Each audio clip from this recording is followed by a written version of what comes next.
Dalam rangka apa tadi? Dalam rangka OPJ Sekda.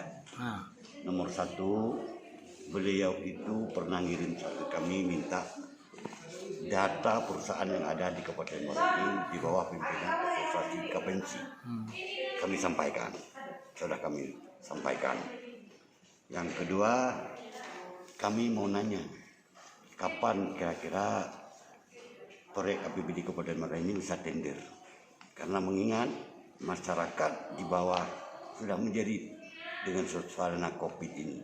Itu aja tujuan kami tadi ke Pak PJ Sekda. Terakhir pertemuan tadi udah ada kabar belum Pak? Ya. Kapan? Kalau dari beliau tadi seluruh anggaran sudah dilempar ke OPD. Tinggal OPD melemparkan ke ULP untuk melayangkan. Itu yang dapat kami terima dari Pak Sekda. Jadi kalau dengan keterlambatan misalnya lelang, ada pengaruh dengan proyek? Ada pengaruh tak? Jelas terpengaruh. Nomor 1 dengan ekonomi sekarang ini yang sangat susah. Kalau proyek ini tambah lama tidak tender, akhirnya masyarakat yang ekonomi lemah itu tambah menjerit. Itu terpengaruh usaha.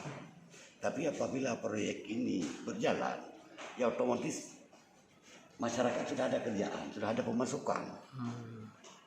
Karena kalau kita lihat seluruh proyek ini merata, seluruh kecamatan ada, seluruh desa ada. Gitu. Apan bergerak itu berarti masyarakat di desa itu pasti dapat kerjaan. Otomatis ekonominya akan bangkit. Gitu.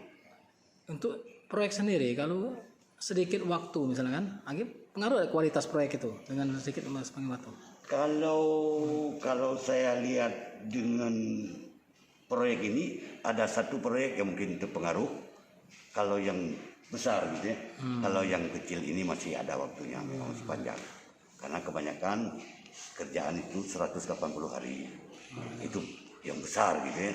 Kalau yang kecil itu cuma 90 hari, 60 hari. Jadi belum terganggu. Cuman kami mohon ke Mas Sekda tadi agar diperintahkan ke OPD segera, cepatnya. Oke? Tengku Sebagai apa? Bendahara Umum Kabupaten Merauke ini.